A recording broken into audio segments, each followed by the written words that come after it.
अरशद मलिक साहब, जो पिछले चंद रोज़ में इंडिया से खबरें आ रही हैं कि पूरी तेज़ रफ्तारी के साथ वो नया असला ख़रीदने की दौड़ में है, तो हमें भी जवाबी तौर पर तैयार रहना चाहिए, क्योंकि एक शिकस्त खोरदा मोदी जो है वो मुड़ के दोबारा कोई ना कोई ऐसी हरकत का इर्तिकाब कर सकता है।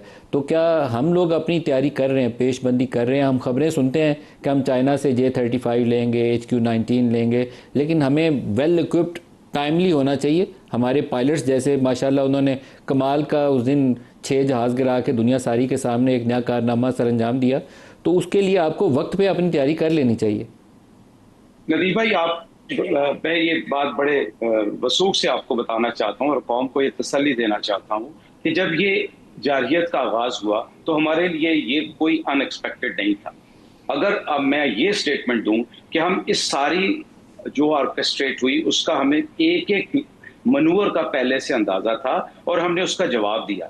और दूसरी बात जो आपने फरमाई, मैं उसमें पहले तो ये कहना चाहूंगा कि अभी जो हमने उनका जवाब दिया उसमें हमने रिस्ट्रेन का मुजाहिरा किया। अभी तो उनको सिर्फ साइबर फोर्स, EW फोर्स और साइबर स्पेस नजर आई, लेकिन और स्पेस फोर्स नजर आई, लेकिन कुछ चीजें ऐसी थी जो अभी भी हमारे पास मौजूद है जिसको हमने अभी तक उनका अमली मुजाहिरा नहीं किया, बिकॉज वो तो दुम दबाकर भाग गया।